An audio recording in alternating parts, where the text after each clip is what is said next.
Good day. Today I'll be showing you how to dissect a sheep kidney. But before we get into the dissecting part, I want us to first look at some external features. The first thing I want you to notice is that the kidney is bean shaped. The second thing is that normally there is an outer fibrous capsule present, but unfortunately the butcher has already removed it, and it functions in helping to prevent infections. So the last thing I want us to look at is this part over here. This area is called the hilum. It consists of tubes as well as vessels. This big opening in the middle is the ureter, and that functions in transporting the urine from the kidney all the way to the urinary bladder. And then we have blood vessels. There you can see the first one over here. Let me just open that one up. Over there. That is the first one there. The second one we can see on this side. There it is. I'm opening it up. So the one is called the artery, and then the other one is called the vein. The artery transports the blood that is unfiltered and oxygenated from the aorta to the kidney. The other one, the vein, transports filtered, deoxygenated blood from the kidney all the way to the vena cava inferior. Okay, so now when we are going to dissect the kidney, we always put it down onto the surface onto which we will be cutting it. Never cut in your hand. And while we are cutting it in a longitudinal way and always away from the body. We use smooth strides and not sawing like this. We will start at the side and we will cut it down and then move all the way down to the other side. If it is not cut through, we just continue doing that, making sure we go into our cut.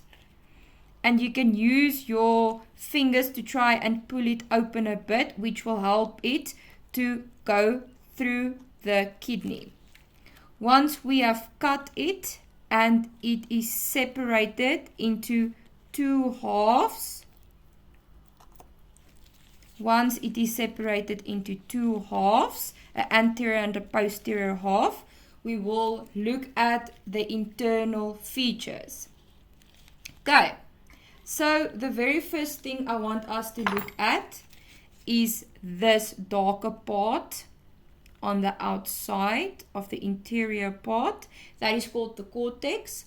Most or predominantly all the nephrons, which are subfunctional units of the kidneys, are found in this area. Then we move on to the middle pinker part, which is called the medulla. And then we have the whiter part over here, which is called the pelvis. Okay, so the medulla over here, it consists of two main areas. It consists of the pyramids, which I'm outlining over here. Okay, and it also consists of papilla, which is the tip of the wall of the pyramids. It would be over here that I'm showing you right now. Then another thing to notice is that there are some whiter parts in between pyramids. So that is called columns, which separates different pyramids. Now, if you are in person, you can see, maybe you can see it in the video, you can see some fine lines running in this direction from the cortex all the way to the pelvis. Those are called collecting ducts. It transports urine through the pyramids into structures called calyces plural or calyx singular. Now there are two types of calyces. There are the major ones and the minor ones. The minor calyces are when one pyramid dumps its urine into that structure.